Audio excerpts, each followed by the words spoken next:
Yeah, so I think it's good to have a kind of a study of a history of philosophy. I think it's because then um, listeners can kind of visualize. It's really good to visualize all the different eras. Mm. I think in philosophy, I always imagine what what the philosophers actually used to wear or what they used to do, and it's good to like kind of delve into history. I just wondered why you think an understanding of history can be helpful when studying philosophy. So it's interesting. You're quite interested in philosophical fashions, aren't you? I mean, just like Mm, the kind of gear they wear and so on. Because you mm, previous podcasts you were mentioning the robes and so on, and I think mm. one of our earliest podcasts are kind of what philosophers look like. Yeah, And I think yeah. it's that's it's obviously a great concern to you, just whether they looked stylish, whether they looked the part. Well, I think partly that, but I think it's also if you're new to philosophy and you're new to history, Mm. it's really good looking at kind of almost like a pop culture thing. Yeah. You know what the 19th century looks like. Mm. Mm. You know what the 18th century looks like. Imagine all those dresses and stuff like that. So that you can combine those, those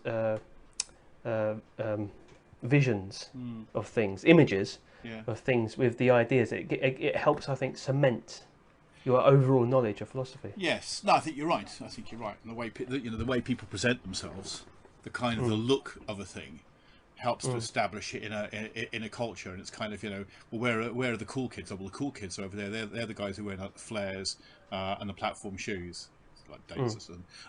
And those guys are over there. They're not really cool because they're still wearing drain pipe trousers and so on. And philosophers have always had that kind of slightly sort of cool image. I mean, there have been Mm, times when they've just become very sort of very dry academic, and they've been bound up with the kind of the tweeds and the elbow patches. mm, mm, But we've talked about the French philosophers kind of in the 50s and 60s, the kind of cafe society, wearing all the kind of black gear and the black. I still sport that, as you well know. My mm, entire mm, wardrobe is a black hole, and I mm. still kind of fit into that kind of look. I don't wear a beret, but Mm. it's early days yet. It'd be a blackberry though, It wouldn't would it? Of have to be course. a blackberry, yeah, to kind of really fit in with the uniform. And I'm sure that the Greeks and the Ionians and so on also had an eye to kind of like what they were wearing, because if you're going to get an audience, if you want people to listen to you, do you Mm, have to in some way you have to stand out, you have to have some sort of credibility. Credibility mm. is a funny thing, but Do you anyway. think do you think like modern day philosophers then will be like hipsters? Yeah, well, possibly. I don't know. I mean, you don't have the professional. We've mentioned this before. You don't have the professional philosopher. Historically, you don't have the professional philosopher as you once did, that stands Mm, separate from society and stands separate. I mean, you may have the Zizeks and so on, the kind of slightly kind of bonkers people on the left wing, perhaps, mm, who still kind of embody that idea that we're standing outside society, but they're still within a particular kind of ideology. But the idea of mm, the philosopher as being somebody who stands critically outside, not even necessarily part of the academic tradition, not even part of the kind of the formal HE university thing, but somebody who stands outside and kind of points the finger. mm, mm, It's less the case now. Mostly, mm, philosophers just need to eat, and they need to have mm, a roof over their heads. So they need to be employed, and so they end up kind of working for institutions, and they end up teaching material, and that's mm. just how it happens. But So that that's wasn't. Go on. perhaps that's the kind of defining image of a philosopher in our age. Mm. That's the way it's kind of Kind of now university being professor seen. sort of thing.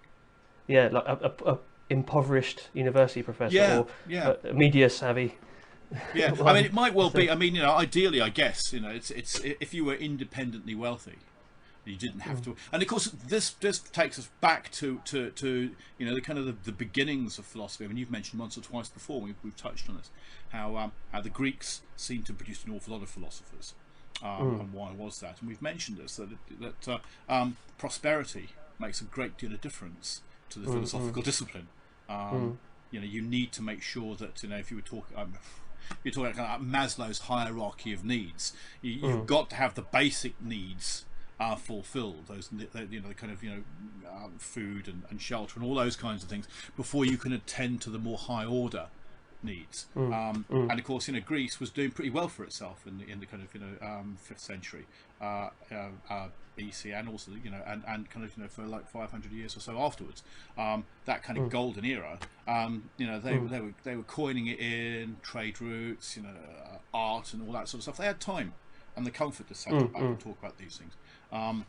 Perhaps we don't at the moment. In eras of austerity and so on, we don't really have time to settle down and discuss the meanings of life and so on when we're on 0 hours contracts and we're worried about where the next paycheck is coming from. So, I don't know. But anyway, you I mean, but it's interesting. I mean, you were talking about the kind of the origins of philosophy and the history of it, where it all begins, how that history all links up. We're all dependent on our past histories, aren't we? I mean, that's a fascinating thing to us. We're aware of personal history, so we're aware of our parents, for example, and perhaps even our parents' parents, and we can see characteristics, genetic characteristics, and even attitudes and so on, kind of carrying over. And then as we go further and further back, it becomes less obvious to us. And we're still fascinated to look back in our family tree, and I think philosophy likes to do that as well, because it doesn't just spring from nowhere. All these philosophies come from somewhere, and all these philosophies have genetic inheritances, I think. Yeah, I mean, having an idea of history, the history of philosophy also, I think will kind of reinforce the idea that we're now living with ideas, even though almost subconsciously, that have been developed in the past, way back. I looked a little bit at the history of philosophy today. Actually, I read a little bit of.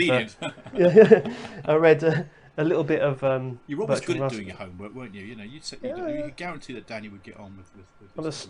SWAT. You were quite a SWAT, but an endearing one, not one of those kind of sneaky ones, No, not shoving a microphone under your mouth. And, no. And sit in the back and kind of write it up later. No, you were engaged. Yeah.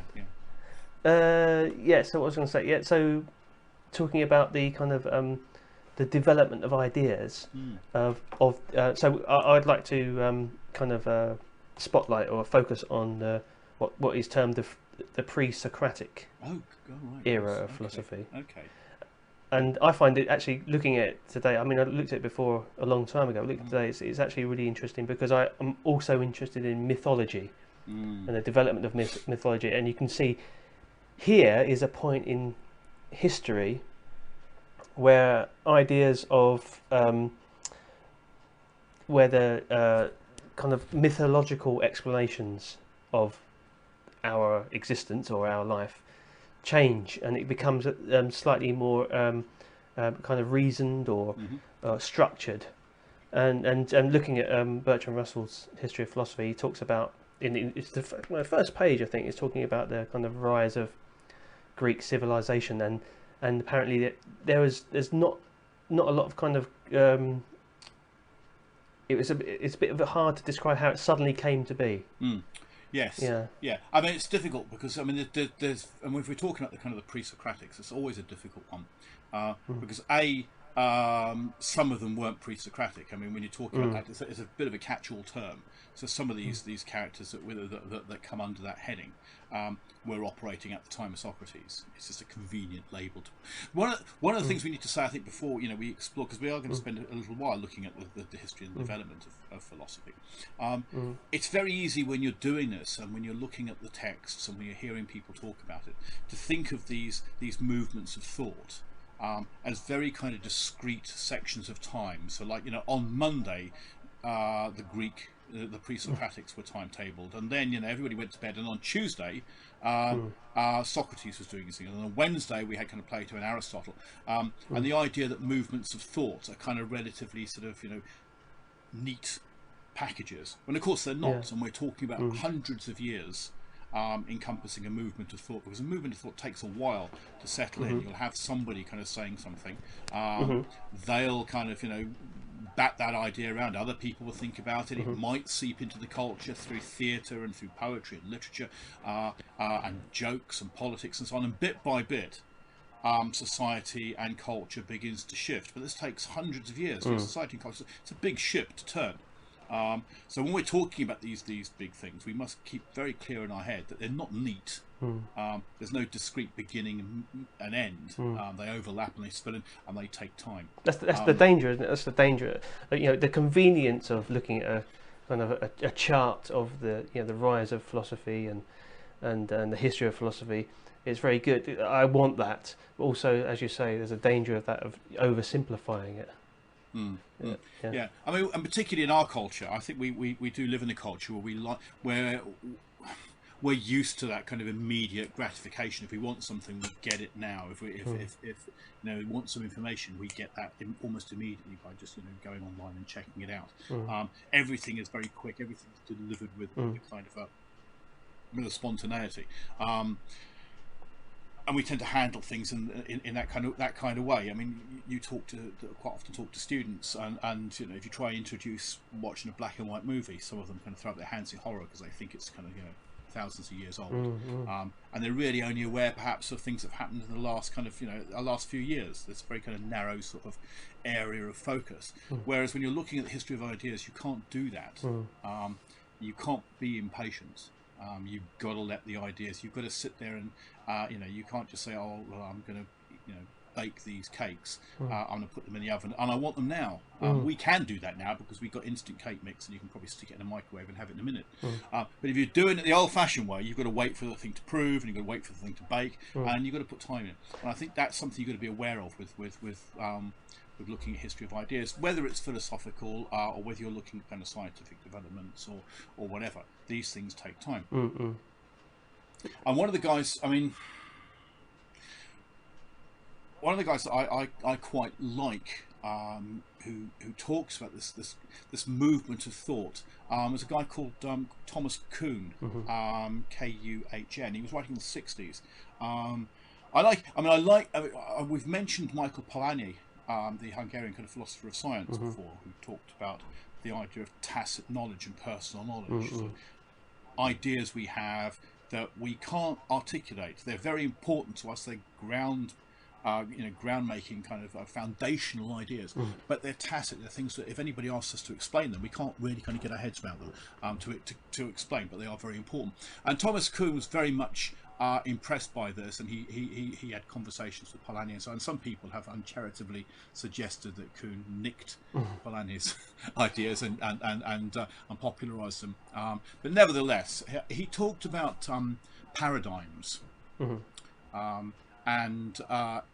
he didn't introduce the term paradigm shift himself, but it's a term that is generated out of his work. And Kuhn says that there are moments in history when the underlying foundations of knowledge fundamentally change. So this is not just a new idea is introduced, a new fact is discovered, a new discovery is made, and you just add that to the sum of knowledge, but the entire way you look at the world changes.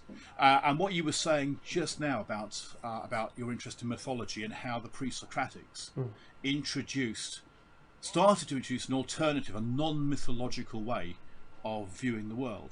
That's very much what Kuhn had in mind, I think, when he was talking about paradigm shifts. You're actually saying, well, the fundamental way we look at the world, the logic of the world, is now moving, say, for example, from a more magical, perhaps mythological set of rules and foundations. Now we're moving perhaps towards a slightly more rational understanding of these things. Not entirely. It takes a while for these things to change entirely. And we see this, again, you have the shifts from a more religious understanding of the way the world works to a more secular understanding of the way the world works. So this is not just new ideas, new facts, but this is an entirely different, you're putting on different glasses and you're seeing things in a brand new way. So I think that's what the pre-Socratics start to introduce. So looking at it, they mentioned abstract cosmological thinking. So not exactly honed, reasoned, rational thinking like we think of in modern philosophy, but kind of taking the mythological kind of a background, as in kind of like the big ideas, but but not having gods on them.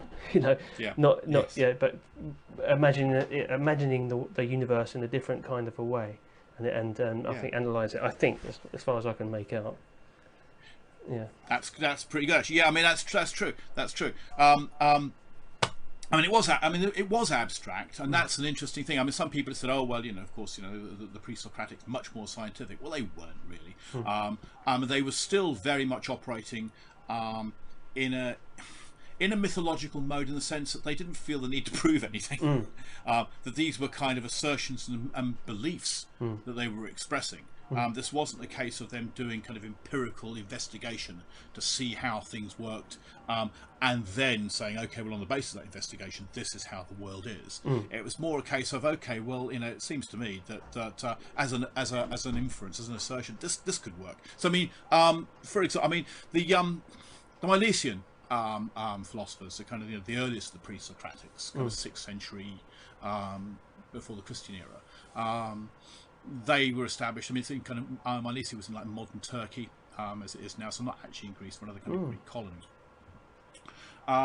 And you've got people like Thales, who's usually recognised as one of the first of the professional philosophers. We don't have anything of his around now. Most of what we know about these people comes to us through Aristotle. He was quite keen on these people. And Thales just kind of out of nowhere just says, well, the basis of the entire universe, the basis of the cosmos, is moisture, is water. That's the foundation of it. Why is that? Well, it kind of makes sense. He says because water can take many different forms. It can be a gas, it can be a solid, it can be a liquid, and various forms and combinations of water in various concentrations should be able to account for all the aspects of the world that we find ourselves in. Also, it moves. It's in constant movement, so there's that kind of flux involved in it, and that would account for the kind of the change and the movement and the development in the world. Now, this was an assertion, and what was happening here is a lot of these philosophers. I mean, they were influenced. I mean, they were influenced by other people. They were influenced like the Babylonians, and kind of, you know, they were very interested in astronomy and very interested in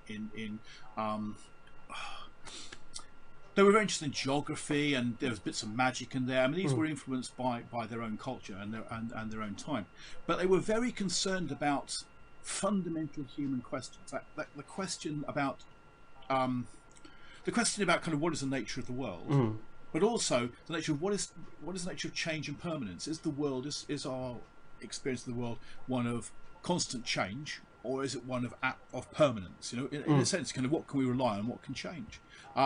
And Thales says, well, you know, water kind of gives us an answer to that, because there is a sense of permanence there, because it is a single substance. He never explains the starting point. He just says this was the proto-substance, the original substance.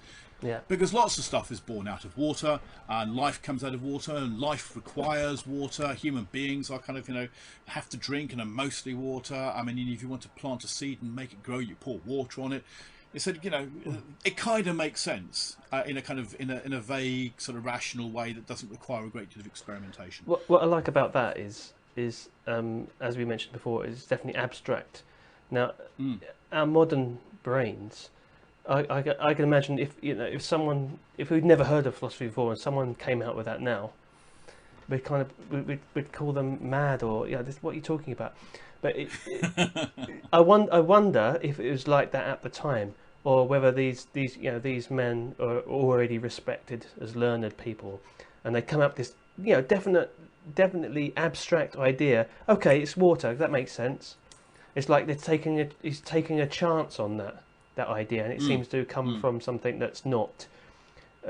Maybe after the fact, it's more reasoned, but it seems to be something that's kind of intuitive.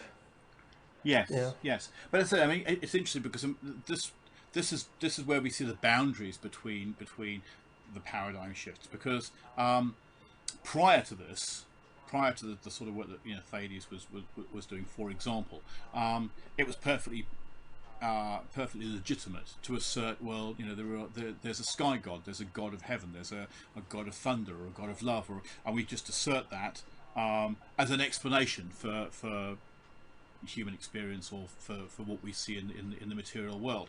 And it doesn't necessarily have to be proof. It's just kind of it's an explanation. And as long as that explanation works and helps you get your head around the world, then why, then that's fine. Why not go with that? So in a sense, it was almost a religious assertion that well, it's water, and that's no more unreasonable than saying it's the God in the sky. The only difference there, in a sense, is that the object, the primary object, is not God as such. It's a material thing. And that's when they're starting to move away from having the primary foundation is not a God who brings things who creates things and brings things into being.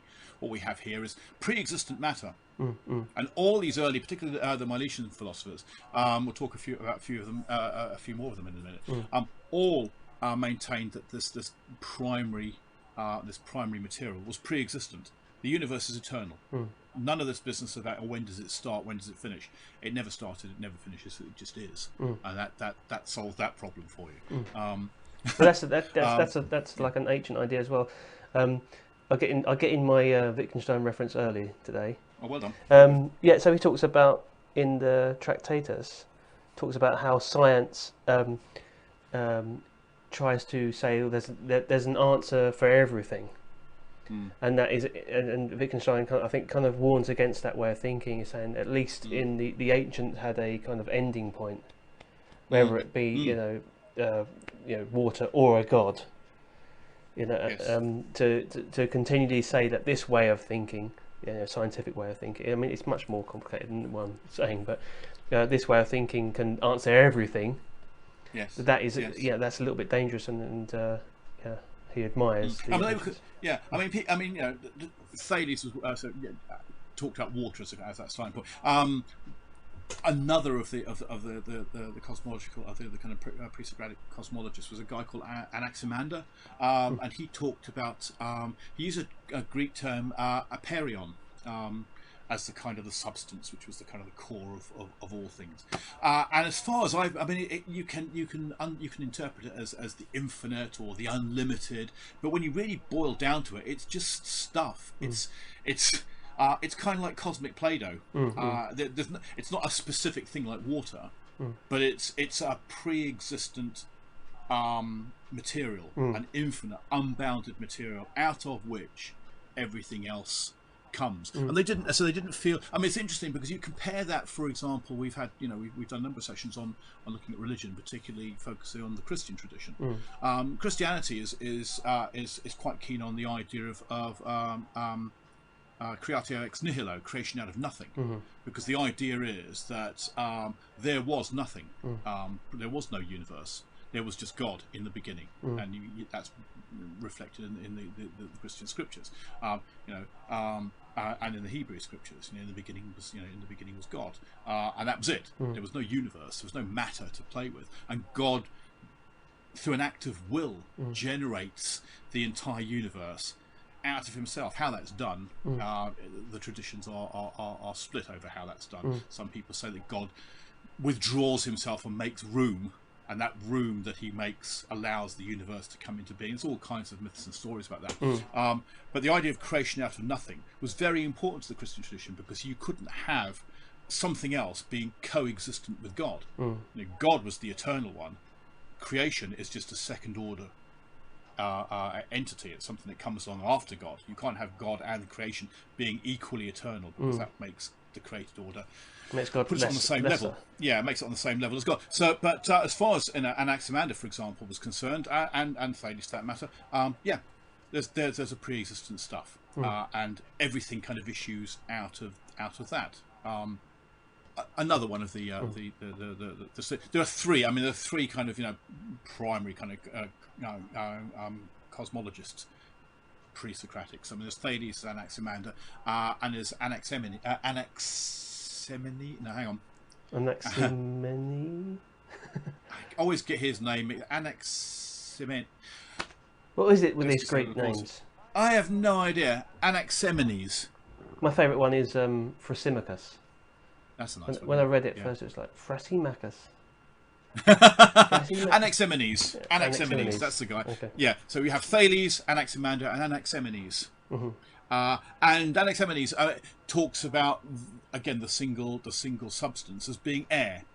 And for a while, that's quite quaint, isn't it? It's another one. Oh yeah, water. But again, water made some kind of sense because water is a kind of life-giving thing. And Anaximenes says, well, air. It's a living breath. It's how human beings breathe, and they modelled a lot of their knowledge about, or their understanding of the universe. It's very anthropocentric. It's very much kind of how the human beings function. So the universe must function in a similar sort of way.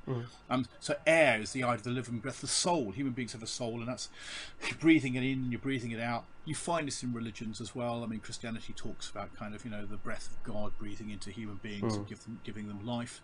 And Anaximenes says, well, that makes perfect sense to me. And air becomes different things. You rarefy air, he says, and make it thinner and thinner. And according to him, it can become fire. If you condense it, it becomes clouds. And if you condense it further, those clouds become wind and rain and earth. And finally, the earth kind of solidifies into stone.